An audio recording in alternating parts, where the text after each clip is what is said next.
Hey guys, in this video, I'm gonna show you how if you'll invest for 5 years in real estate, I'm gonna get you 4 times the amount of money that you can get investing a lifetime, 30 years in a 401k. Everybody, I'm Robbie Crager, the Flip Flop Flipper, and you've found our YouTube channel. We are value add real estate investors, and on this channel, we showcase a bunch of our properties, and those are the properties of our friends around us.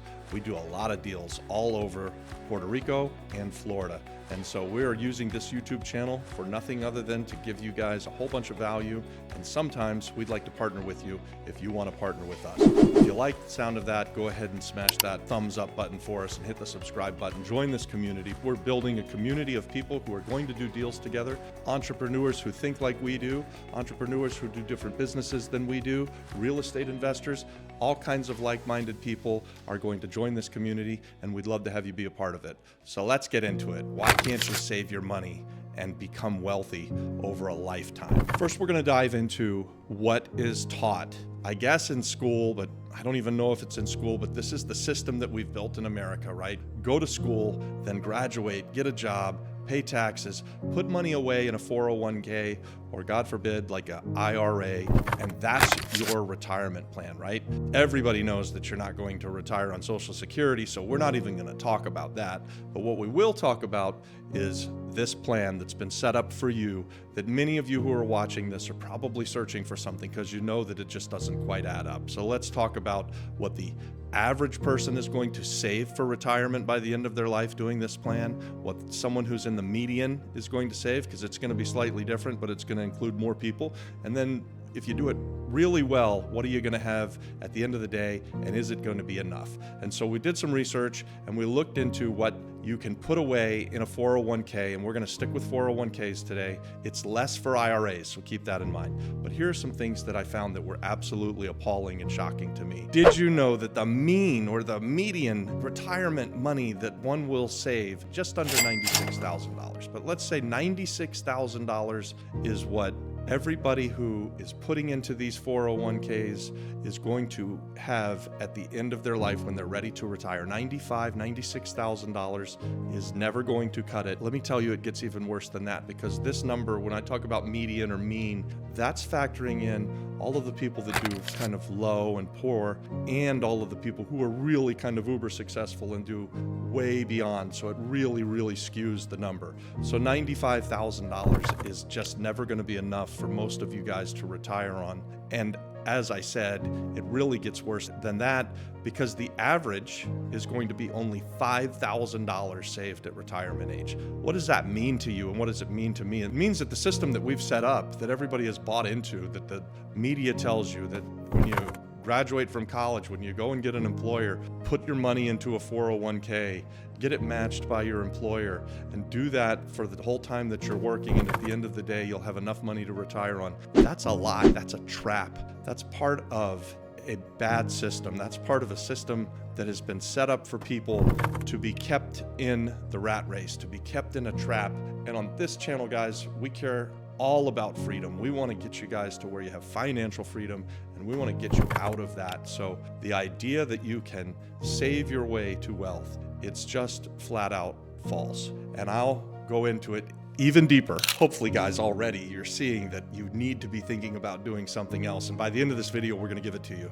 So I told you before, we're value add real estate investors. If that gives you a clue, stick around to the end and we'll talk about what maybe you should be doing instead of what you've been taught to do. There's more than just the scary numbers. I can back this up. Let's assume that you're really good at this and that you're going to work a life of 30, 35, 40 years for the man. You're reasonably well paid, and you're going to put away the maximum amount of money every single year into your IRA for 30 years straight, and you're going to get 6% interest, and you're never going to miss a beat, and you're never going to have a hiccup. Everything's going to go swimmingly well for you. At the end of a lifetime of work, you're going to have $1.6 million. And guys, while $1.6 million sounds like a whole lot of money, if you're going to live another 25 or 30 years after you retire, is that really enough money for you to retire on? I don't think so. It certainly wouldn't be for me and my family. And it gets worse. There's other limitations to this, besides the fact that you are completely capped at what you could get in. So the government says, if you're going to put money into a 401k, you can only put, it's about $18,000 or $19,000 a year, and that may adjust a little bit over time, but that's not a lot of money that you're able to put away. And you know it as well as I do, most people aren't going to be able to have that perfect cycle where they do this for 30 years and they put in the maximum and they never have a problem. So this is a limiting factor that's going to drastically reduce your best case scenario of 1.6 million. I think the 1.6 million is impossible for like 99.9% of the people who are listening to me trying to do this. If this was the way that I was trying to retire, I know about myself that I've had over the years where some years were better than others and some years were worse than others. The point is, there's always going to be life that gets in the way. It's never going to go swimmingly smooth and perfect. So the first thing that I was talking about, you're limited by the government. They tell you what you can put into it, and that's bad. That we want to get away from. The second thing that limits your ability to grow inside of these 401ks is that you're completely reliant on others to make the decisions on where your money goes. So if you put your money into a fund, or you put your money with a money manager and he has a bad year, or the fund has a bad year, things just don't go perfect. So you're limited in that way as well. You're beholden to the markets, and you're beholden to someone else who does most of the heavy lifting for you. And so you have very little control. So the second reason that I call this lie of the 401k and this dream of being able to retire after 35 years of employment working for the man, the rat race, is because you're reliant on a third party who may or may not have your best interest at heart. Hopefully he does, but he's still human and he's going to make mistakes. The market's going to correct. It's going to go up and down. Things don't just go straight up in a vacuum. Number 3, you basically get very little in the way of tax benefits along the way. Yes, you do get to put some money away, and you may save some earned income tax on that. You're still taxed on most of the money that you make in the year when you're a W-2 employee. You don't get the same kind of benefits that you would get if you were invested in something like real estate. And we're going to get into investing in real estate a little bit further on this video. Number 4, and this is a big one for me, if you're going to do everything right and you're going to save this money for retirement, wouldn't you like to be able to leverage it? What if you've got a great idea and you like a stock? Wouldn't you like to be able to leverage what you're doing and multiply your investment? You can't do that most of the time through this kind of 401k savings type investments. You can, as we'll get into it, talking about real estate, you can use leverage to your advantage, and you can use it mightily, and anyone can do it. All right, guys, so before I go into why I think you need to be heavily invested in real estate, I'm going to leave you with one more thing that's going to hurt your portfolio if you do this 401k thing. And this is something that everybody right now knows. This is 2023 as we're sitting here, and we've just gone through this kind of 18 months where we've had sort of really bad inflation.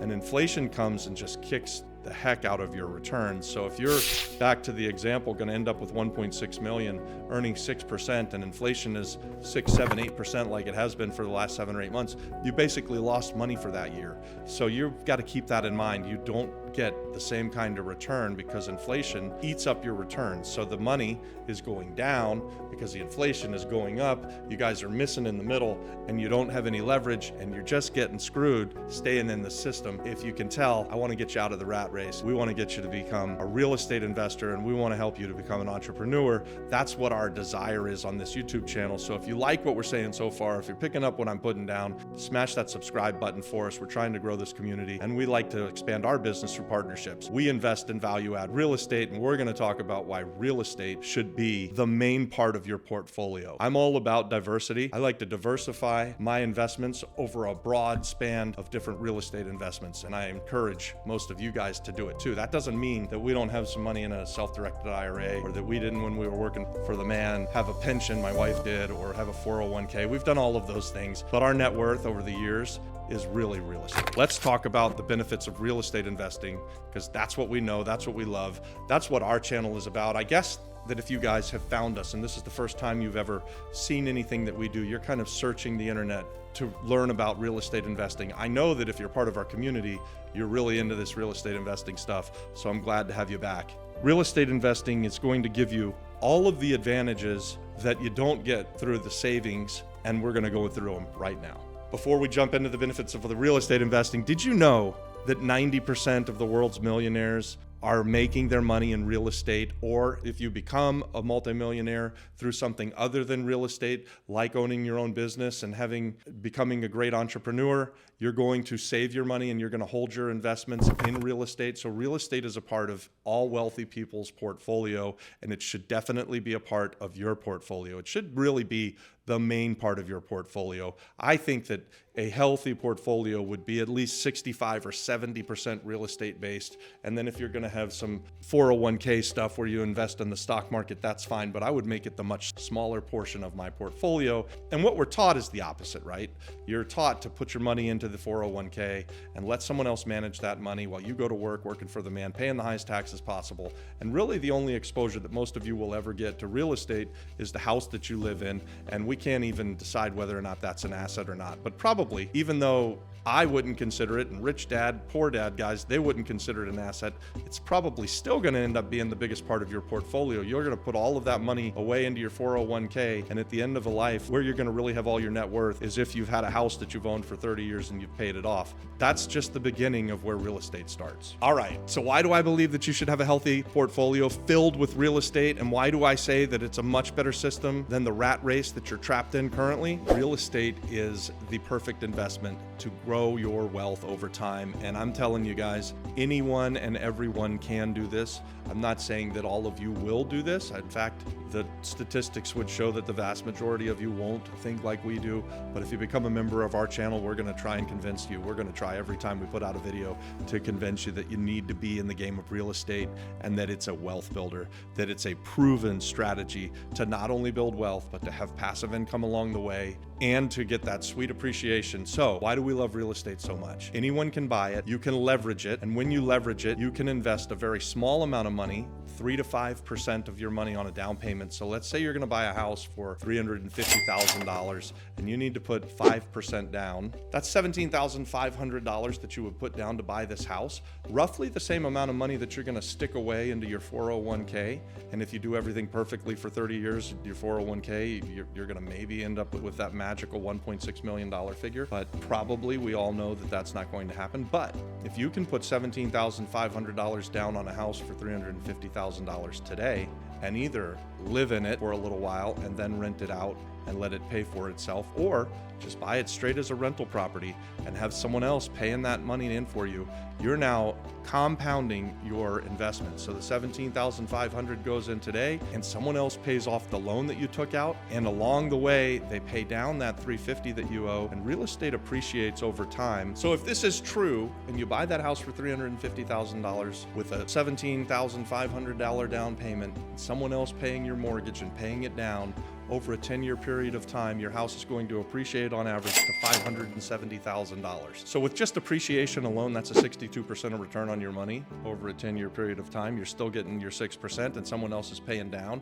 and you've got $17,500 invested in order to make $250,000 roughly if you sold that house, and assuming nothing got paid down during the time that you had it for 10 years. Is you picking this up, guys? Are you following what I'm saying? Because you're able to compound your returns mightily. Let's go back to our example, guys, and we'll do it on the calculator for you. If you buy a piece of real estate for $350,000 and you put 5% down, that's $17,500. Now you're going to rent that property out. And in today's day and age, rents are through the roof. So we're going to say that we're going to rent this property out for $3,000 a month. Your monthly payments are, going back to the amortization schedule, you have a loan amount of $332,500 at a 30-year am at a 7% interest rate.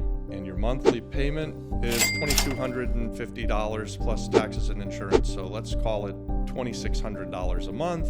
And you're collecting $3,000 a month. You have a $400 a month positive cash flow that you can do whatever you want with. You can reinvest it, you can spend it, you can go out to dinner once or twice a month. It's not a lot of money, but it's something. Here's where it gets really, really cool. If you keep this house for 10 years, just 10 years, and we assume the 5% appreciation that the good old interwebs has told us that that's the average of what real estate appreciates at over the lifetime of forever. Let's say your $350,000 house now turns into a $570,000+ house, and you sell it at the end of 10 years. You then have $570,000. Guys, this is really dirty math. It won't quite be this good because you're going to have realtors and closing costs and things like that.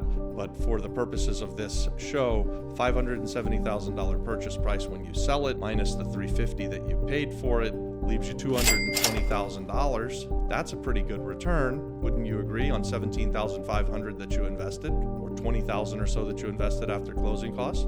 Not bad at all, but it gets better because you've had someone paying down your mortgage for the last 10 years, and you've been spending that $400 twice a month going out to that nice dinner with your wife and living the good life. Now you get to add in an additional $55,000. So your grand total is about a $270,000 return on a $17,000 investment. That's 15 times your money, 15 times your original investment.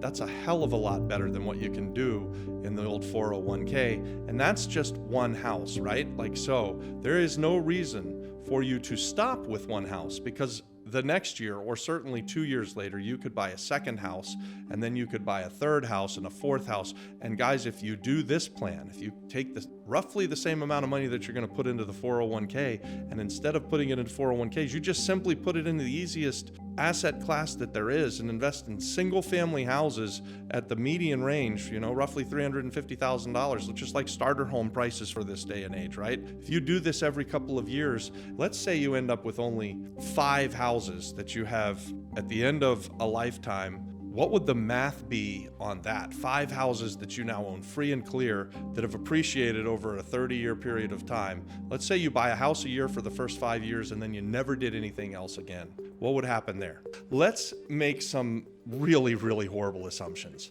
But for the purpose of doing this in only a few minutes, if you could buy one of these houses for only 5 years in a row, so you buy 5 houses in a row and you did the same exact numbers, the $350,000, the 5% appreciation, only the 5% down, renting every one of them in a vacuum at $3,000 a month, never ever increasing the rents, and assuming everything like that, at the end of a lifetime of 30 years, and remember, you've only bought 5 houses in 5 years, and then you have 25 years of investing into your 401k if you want to do it.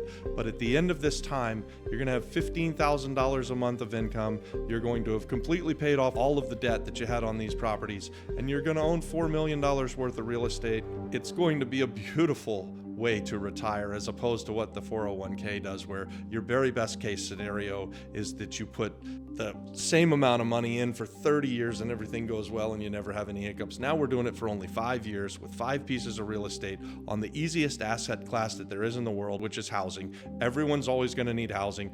And I'm not even factoring in rental increases. Guys, we haven't even talked about the fact that you get to depreciate this asset and write off some taxes against some of your W-2 income. The list goes on, and we've got other content on this, but this video could go on for hours if we go into all of that stuff. And take a look at becoming a real estate investor. I talked about just buying rental houses, but we're value add real estate investors, and so we're not, again, even getting into the fact that you can really start to compound your wealth by buying things that need to be fixed up. You can get tremendous cash flows that way. What we talked about was, again, the simplest asset form that there is out there, which is single family houses, buying one 5 years in a row with 5% down and keeping it in a vacuum with $3,000 a month in rental income, $26 a month of expense.